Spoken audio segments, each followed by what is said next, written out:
Okay, welcome back to Average Guy's Car Restoration. We're going to continue with another part of dyeing the interior of SR76. That's my 76 Stingray.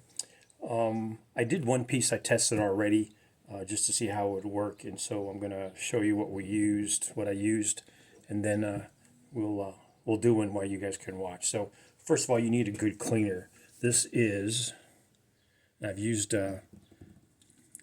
Dupla color products before. This one works really good. This is a cleaner degreaser. Cleans, degreases metal, plastic, and fiberglass. Removes oil, road tar, grease, wax, and bugs. So it's a good cleaner. And it doesn't leave a residue, although I do wipe the pieces off just one more time. Use this in a well-ventilated area. It's not too strong, but it's pretty strong. This is VHT. Now this isn't paint, I'm sorry, this is actual dye. This is vinyl dye, and it works on plastic, on vinyl, nylon, carpet, and dash. So it works on all those kind of, all that kind of material. And so the first piece we're going to do today is I'm going to do the lower steering column cover. And it's that awful gray stuff. So I'm going to go ahead and start this here real quick, and I'll have you watch me from start to finish. So again, use this in a well-ventilated area. Now this doesn't take much. I'm going to pop the screws out of here real quick. And by the way, be careful, don't lose the screws. They have the little detailed washer type. Why can't we see this? Little washer on the end here, and that helps hold it inside the plastic. This is all just plastic with a vinyl covering. You can see that vinyl covering is right. You can see the line. Hang on, let me see if I can get that enough. You can see the line right here, and you can see the vinyl covering here, some here. And then you see it right there, and right there.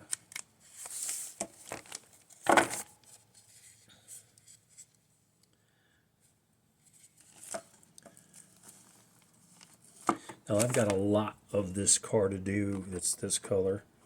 Now I did replace some places, like some pieces, like the kick panels. I actually found those in black. They were in good shape. I didn't have to buy them new, which is always a plus. But they were in really good shape, and so they were already black. All right, so you're going to need a rag. And this stuff doesn't hurt your hands, but it might be best if you use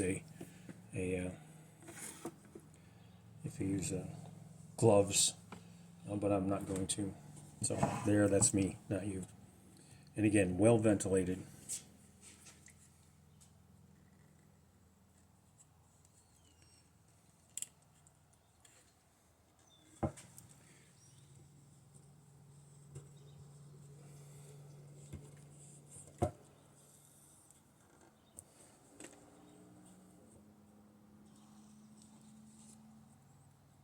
And keep this top on really tight, because it will evaporate. It evaporates really quick. So you don't need a lot. I'm just going to dose the rag a little bit. And then start rubbing. And you'll notice it takes a lot of stuff off here. And, you know, actually this is probably taking a little bit of the varnish off as well. You can see the difference here. But this is almost 50 years of dirt and grime that you're going to come off of this. Now again, you got to keep the top on this thing because it evaporates pretty quick. And this does a really good job.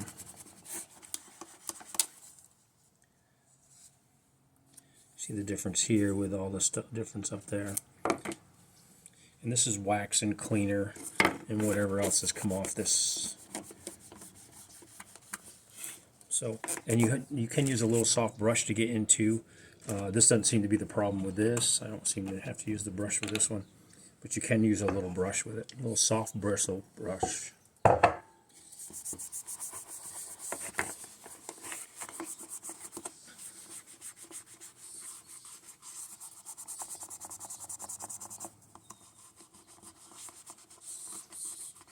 Now I used the VHT stuff on my 1970 Mustang. That's when I first got acquainted with that. That was the real first top to bottom restore I worked on. And I could not find armrests that were red because the interior was a vermilion or some Ford color, I think called vermilion.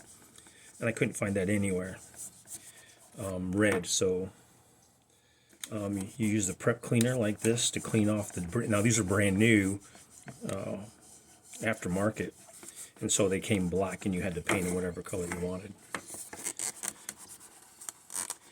And so I used it on there and it came out just perfect. Now I read somewhere where people were complaining because they got when they painted their interior, and I say paint, I use that term specifically, they didn't use a dye, they used a paint. So they went through all the prep work and then they painted it and then it just cracked and peeled off eventually. We don't want that to happen.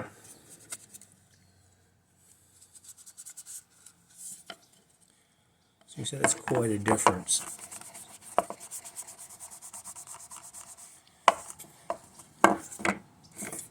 From where it started.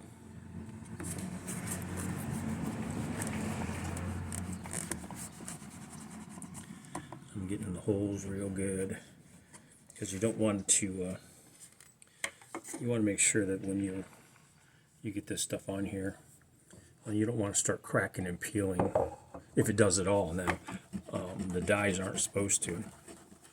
But I want to make sure I get a good coat on this.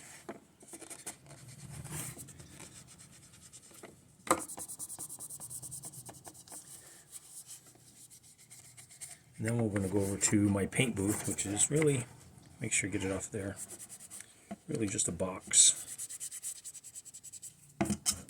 Oops. Clean edge is really good.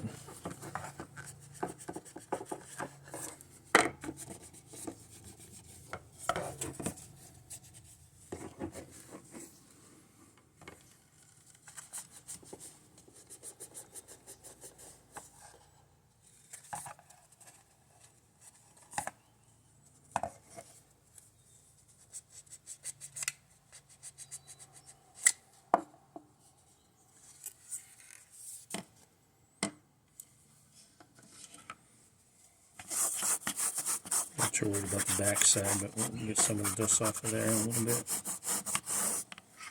And again, hopefully you can see this. It's just got the vinyl covering on there. It's just glued onto this. That was a lot of work, I imagine, back in the day.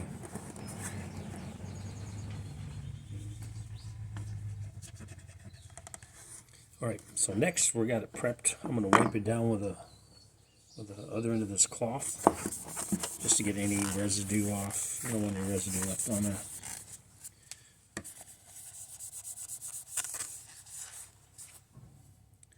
Make sure you get the edges all covered. And I do. Top back on this.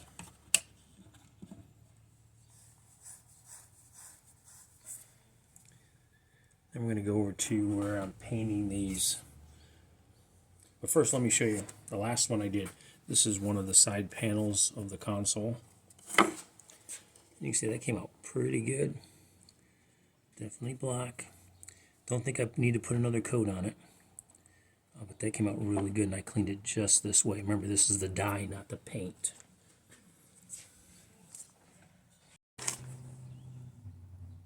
Sorry about the angle. That's the best we're going to do so you can see this happening.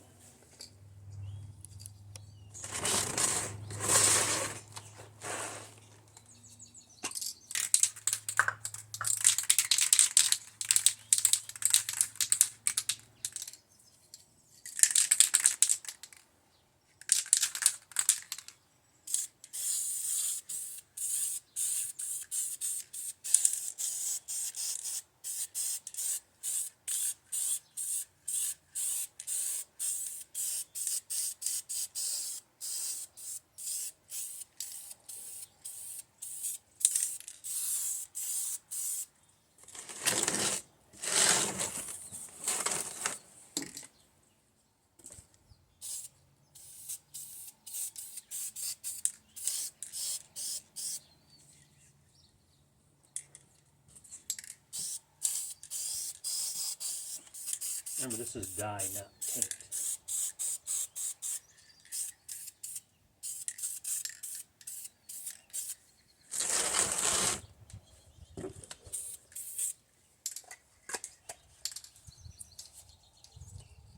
Okay, now it's going to sit and dry.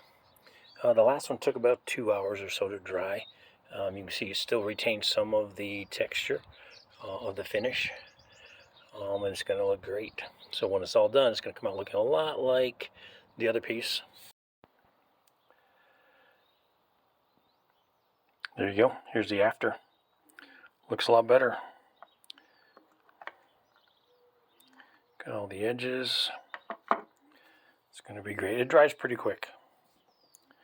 And it looks perfect. Now I got like 87 more pieces to go. That's just for the dash, not counting the trim and everything else in the car. Lots of work, lots of fun.